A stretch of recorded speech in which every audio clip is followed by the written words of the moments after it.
I'm going to be ranking the top 10 best budget cards under 10,000 MT right now in NBA 2K23 My Team. These are going to be some of the best budget cards for the under 10,000 MT price range. Going to be super cheap budget cards compared to like some budget cards that are up to 25, 30,000 MT. These are going to be super cheap options that you guys can be looking to add to your budget squads. But at the number 10 spot is going to be Pink Diamond Jeff Green. He's a small forward, power forward, 6'8" with a 7'1" wingspan. I just think all around is a super well-rounded small forward. He's great at going to the basket with a 95 driving dunk, 95 vertical. He also feels super quick in game, 94 speed, 94 acceleration. I feel like the card's got a great jump shot, super easy to green, and also very quick. And then you look at the dribble sigs. I mean, his movement's actually really good. Like, he moves quick with the ball in his hands. He's good at getting downhill and does finish at the rim at a very high level. Isn't like the best small forward in the game by any means, but I think for his price around 5,000 MT is going to be extremely good value at that small forward position. At the number 9 spot is going to be the Pink Diamond Reggie Lewis, a really good card on paper,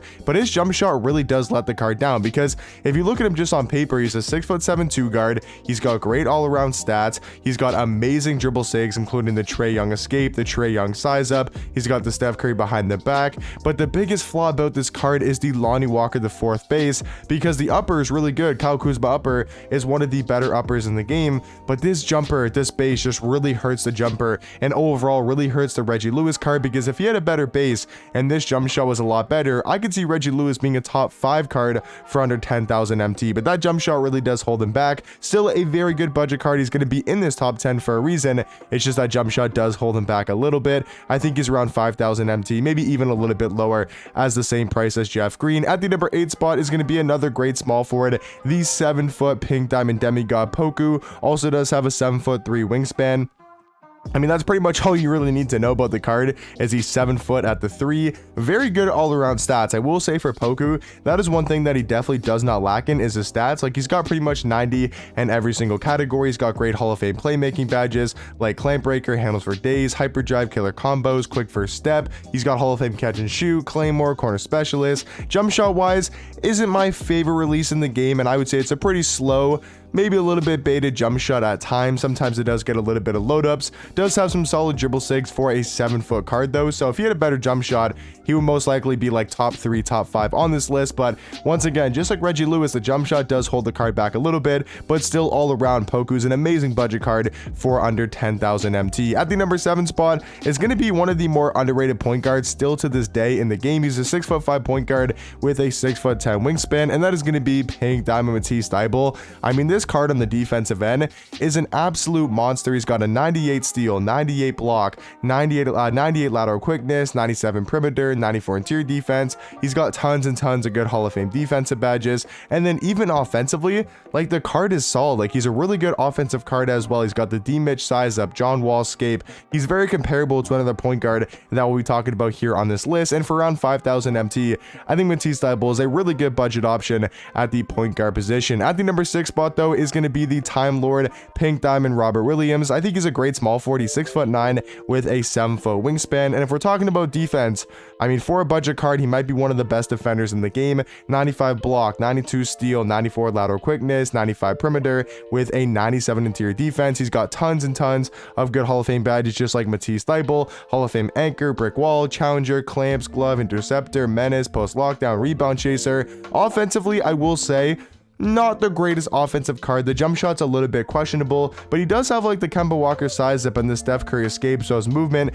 is very solid. But I think he can hit a wide open 3, and he can create his own shot if he needs to, and get to the rim if he needs to as well. But he's just going to be a super athletic card. I mean, 96 strength, 97 vertical, 96 speed, 96 acceleration, and then he's going to be a top tier defender for a budget card under 10,000 MT. At the number 5 spot though is going to be a budget legend, the Pink Diamond Dino Raja. I mean, since this card came out all the way back on March the 3rd, which is now what, almost 2 months, I would say probably about a month and a half around that. I mean, still one of the best budget cards in the game, being 6'11" with a 7'11" wingspan at the power forward and center position. I would say nowadays he's probably a little bit better at the 4, just because there's so many great tall centers in the game that have been coming out at somewhat of a budget price, like cards like Pink Diamond Peter, you know, that Peter Gudmundsson card, the Brook Lopez.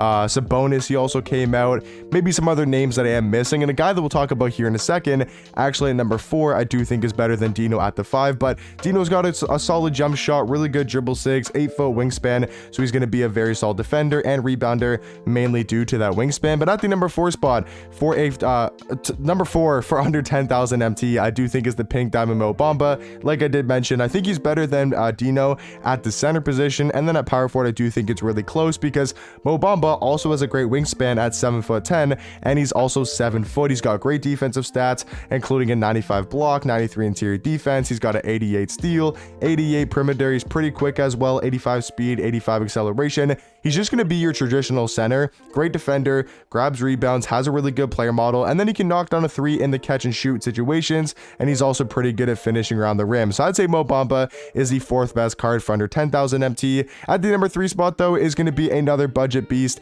and that is the pink diamond Walton. Just like Dino, he's been a great budget card in the game for over a month now. He's 6'8" at the 1 with a 6'8" wingspan. If you guys have been following my channel or just budget cards in general, you guys will know about Walton. He's just a solid all-around budget card. Now there is a lot of good budget point guards that have been coming out lately, as you guys have seen even in this list so far. You know, cards like Matisse Thybulle, and then number 2 and number 1 will also be great budget point guards. At the number 2 spot, I do think is going to be pink diamond Elgin Baylor. I think he's slightly better than Walton. He's 6'5" with a 6'8" wingspan, and this is the card that I was talking about that I think is very comparable to a card like Matisse Thybulle. They're both 6'5" at the point guard spot. I actually want to show you guys the comparison because I do think it's really close. They're both 6'5". Matisse does have a little bit better of a wingspan and about the same player model in game. When we talk about the stats, I mean, Matisse is definitely better on the defensive end, also a little bit better playmaking wise. Elgin Baylor better at finishing around the rim, has some better inside scoring stats, but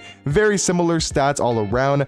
Also badges, very similar, only 2 to 3, you know, but honestly 2 to 3 between the two cards. So stats and badges, very similar on the card. The biggest difference though, I think Elgin Baylor's got a much better jump shot, with the PJ Tucker base and the Steph Curry upper on very quick timing. I think is a lot better than Matisse's jump shot. He's also got the Trae Young leaner, which is going to be super helpful on current gen for shooting those leaners, and also on next gen, if you're good with the Trae leaner and you know how to use it to its best ability, I do think it's a lot better than the normal leaner. And then they do have the exact same dribble sig. So for me, it really just comes down to their jump shot.